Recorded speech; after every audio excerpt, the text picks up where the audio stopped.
کہا جاتا ہے کہ سلطان محمود غزنوی کے ذہن میں ہمیشہ تین سوال کھٹکتے رہتے تھے۔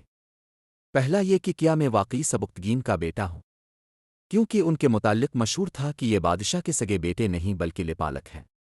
دوسرا یہ کہ کیا علماء واقعی انبیاء کے وارث ہیں، یہ تو خود بے اختیار قوم ہے، انبیاء کا وارث تو بادشاہ وقت کسی با اختیار آدمی کو ہونا چاہیے تھا۔ تیسرا یہ کہ میں جنت میں جاؤں گا نہیں۔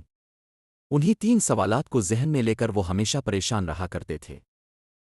ایک مرتبہ وہ کسی سفر سے واپس آ رہے تھے کہ راستے میں ایک طالب علم کو دیکھا جو ایک کتاب ہاتھ میں لیے ایک کباب فروش کے دیے کے پاس کھڑا ہے۔ جب ہوا چلتی تو یہ طالب علم دیے کے ذرا قریب ہو جاتا، زیادہ آگے بڑھنے سے ججکتا تھا کہ کہیں کباب فروش یہ نہ کہ دے کے بھائی لینا نہیں تو پھر کھڑے کیوں ہو۔ سلطان نے جب یہ منظر دیکھا تو خادم کو حکم دیا کہ میشل اس طالب علم کو دے دی جائے۔ آپ خود اندھیرے میں گھر تشریف لے آئے۔